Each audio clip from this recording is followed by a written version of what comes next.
தேவகோட்டை சேர்வன் மாணிக்க வாசம் நடுநிலை பள்ளியில் 6ஆம் வகுப்பு. நம்ம பெற்றோர்கள் நமக்கு கொடுக்குற மிகப்பெரிய பரிசு கல்வி அப்படின்னு சொன்னாங்க.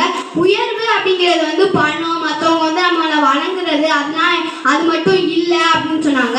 அதுக்கப்புறம் ஆசிரியர்கள்லாம் விதை, அவங்க விதை மாதிரி அப்படின்னு சொன்னாங்க. அதுக்கப்புறம் அவங்க கடல் போன்றவர்கள், அவங்கள நம்ம வணங்கணும். அவங்கள நம்ம ஒரு நாள் மட்டும் வணங்கக்கூடாது, தினம் தினம் வணங்கணும் அப்படின்னு சொன்னாங்க.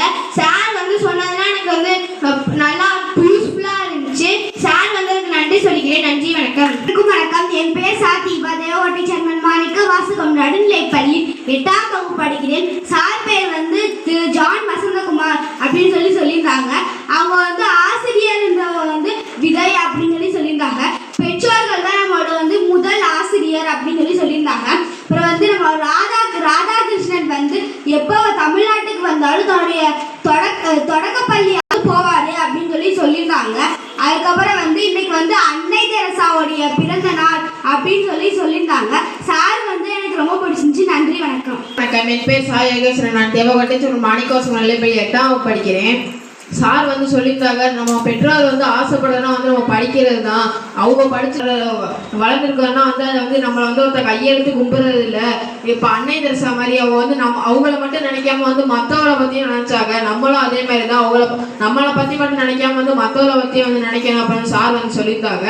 அடுத்து சொல்லியிருந்தாங்க, கல்விக்கு கரையே இல்லை, கடல் மாதிரி ஒரு பகுதி மட்டும்தான் நிலம், மீதி 3 பகுதி கடலால் சூழ்ந்துருக்கு அப்படின்னு சார் சொல்லியிருந்தாங்க. அதே மாதிரி தான்